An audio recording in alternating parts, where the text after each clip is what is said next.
Welcome to part 2 of SC900. It's always better to learn from trusted and certified person rather than uncertified person and untrusted source because it will put you at risk of passing this exam. Alright, this question is related to Azure Firewall. Seems interesting. Let's look at option A and C together. Microsoft Teams and O365 email are not resources. Instead, these are Microsoft products. If you read the question, it's asking about resources, right? Hence, this option seems incorrect. Let's look at option B now, that is Azure Virtual Network Resources.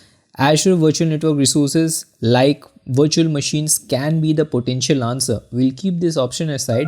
Let's look at option D, that is Active Directory Federation Services, also known as ADFS, local users. It won't protect local users or federated users, as functionality of ADFS is something else. It is meant for claims based on sign-on to websites and services. So this looks wrong and we are left out with one option. And if you look at the official documentation under Azure Firewall, clearly mentioned that Azure Firewall protect your Azure virtual network resources. We got our answer, we'll log this. Okay, this question is related to weak passwords. Let's look at option C, that is conditional access policies. Conditional access policies are if-then statements. Example, a payroll manager wants to access the payroll application and is required to do MFA to access it. This seems incorrect as the question is related to passwords, right? Hence we'll reject option C. Let's look at option A, that is ADFS. ADFS is related to claims based on single sign-on to websites and services. Seems incorrect, we'll reject this as well. Let's look at option D now, that is MFA. MFA is related to adding extra layer of security apart from using a password, can be like verification code sent out to your phone. MFA has nothing to do with weak passwords, hence we'll reject this as well. And if you look at the official documentation, AD password protection detects and blocks known weak passwords and their variants. We got our answer, we'll log this. Alright, we have set of true and false and it's related to conditional access policies. Let's look at option or statement 1, that is conditional access policies can block risky sign-in behaviors. Seems true as risky sign-in can be blocked using conditional access policies. As conditional access policies are if-else statement, it can block if the sign-in activity is risky. Hence we'll mark this as true. If you like the way I explain, please hit the thumbs up button to support my videos. I'm providing everything for free just because of your love and support. Let's look at statement 2, that is conditional access policies does not require MFA for Azure management task. Seems incorrect because conditional access policies requires MFA for Azure management task. This does not word is incorrect. Hence this option is also incorrect. Let's look at the last statement, that is conditional access policies can be used for blocking or granting access from specific location. Seems true, like if user tries to sign in from impossible to travel location, then this can be enforced. So we'll mark this as true. If you look at the official documentation for conditional access policies requiring multi-factor authentication for Azure management tasks, blocking sign-in activities or behaviors, or blocking or granting access from specific location, we have for conditional access policies. Hence we'll log this as the correct answer. Alright, this question is related to restricting communication between departments. Seems interesting. Let's look at option A for now, that is resource locks. Resource locks is related to prevention of accidental deletion or modification of Azure resources. Question is about restricting communication between members of different departments. This seems incorrect, we'll reject this. Let's look at option B, that is PIM. PIM is related to granting temporary access or time-bound access. Question is about restricting and not about granting anything, right? Hence this is again an incorrect choice. Let's look at option C, information barrier. Information barrier is Microsoft 365 feature and also helps in restricting communication between different departments. This can be the potential answer. Option D says sensitivity levels. Sensitivity levels is Microsoft 365 feature. As per the question, it looks good, but the purpose of sensitivity levels is to protect sensitive content across multiple platforms and devices by encrypting or watermarking on the documents. The question is not about sensitive content or watermarking, instead it's about restricting members of certain departments. Hence this option seems again incorrect. And if you look at the official documentation under information barrier, prevent certain segments of users from communicating with each other or allow specific segment to communicate only with certain other segments, avoid potential conflict of interest. And we have Microsoft 365 as well. And here's a very good example where you can demonstrate, or it has been demonstrated, that salesperson cannot talk to research or research cannot talk to sales as conflict of interest arises. So we got our answer and we'll log this. Alright, this question is related to Azure DDoS protection standard. Let's look at option A and C together. Microsoft Teams and O365 email are not resources. Again, instead they are Microsoft product. If you read the question, it's asking about resources. Hence, A and C are incorrect options. Let's look at option B, that is Azure Virtual Network Resources. Azure Virtual Network Resources can be the potential answer as DDoS is related to virtual networks.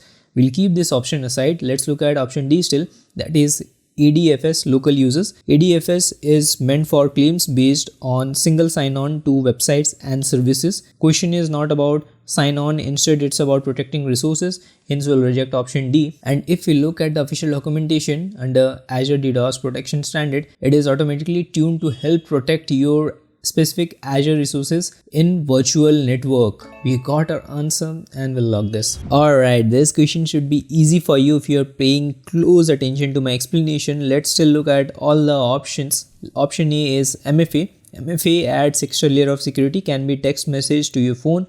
Seems incorrect. Let's look at option B, that is Azure Bastion. Bastion provides secure RDP or SSH connectivity to VM directly from the Azure portal over TLS. This will not help you to hunt suspicious activities. Seems incorrect as per the question. We'll reject this. Let's look at option C now, that is Azure Sentinel. Quick tip for the exam: whenever you see keywords such as security information and event management, that is also known as SIEM, or Security Orchestration Automated Response, also known as SOAR, or phases related to hunting, then Azure Sentinel should strike in your mind. We'll keep this option aside as it satisfies our keywords. PIM is associated with time-bound access or just-in-time access. Question is not about granting access, instead it's about detecting suspicious activities. Hence this is an incorrect choice. We'll reject this. And if you look at the official documentation under Microsoft Sentinel, that is, it is SIEM and it is also artificial intelligence based. We got our answer. We'll log this. Okay, this question is related to automation and it's also related to Microsoft Sentinel, which we saw just before this question. Let's look at option A, that is worksheets. Worksheets are associated with Microsoft Excel. This will not help you in automation in any way. Hence this is an incorrect choice. Let's look at option B, that is playbooks. Since playbooks are synonymous with automation, this can be the potential answer. We'll park this option for the time being as we need two correct answers. Let's look at option C, that is Azure Virtual Machine user data. User data on Azure Virtual Machine is like bootstrapping, where set of scripts gets inserted into an Azure Virtual Machine during provisioning.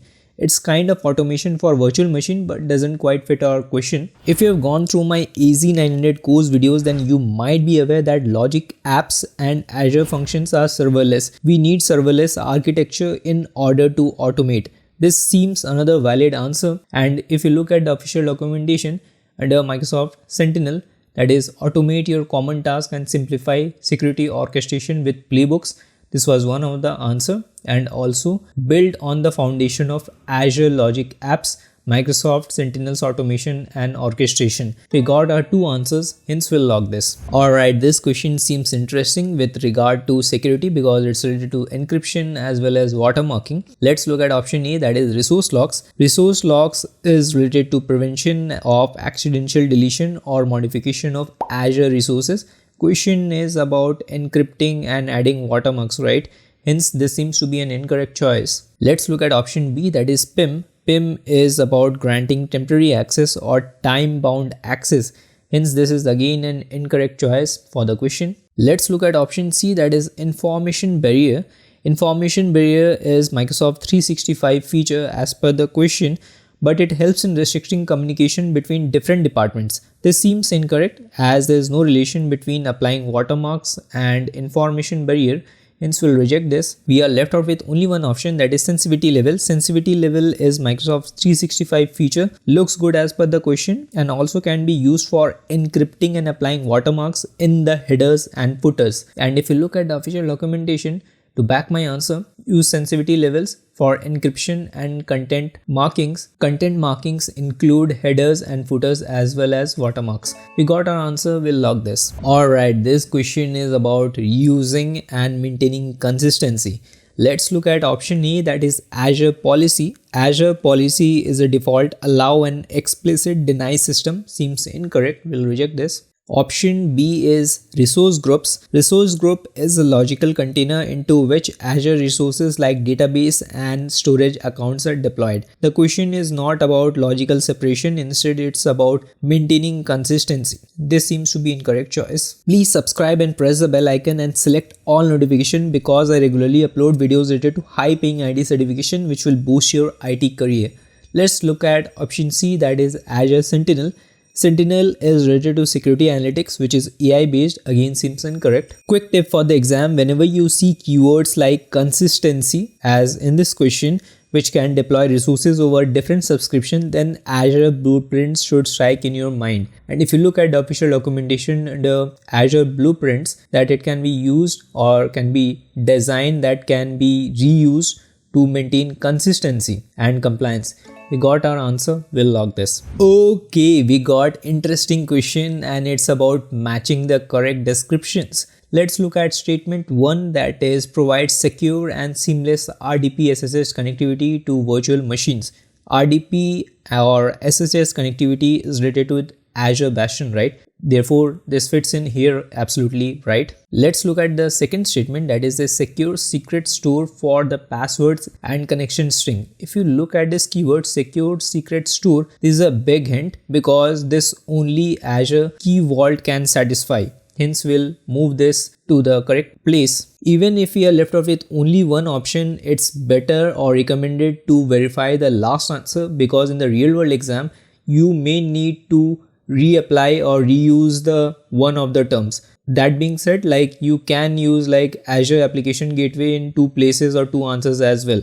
So be prepared about this, or in other words, better to read the statement before locking the answer. An advanced web application load balancer that can route based on URL and perform SSL offloading. Routing traffic based on URL and SSL offloading is done by Application Gateway. Hence, we'll log this answer. I highly recommend you to watch all the videos again just before the day of examination, so that all the concepts will be fresh in your mind. So please don't go away. Let's meet again in part 3.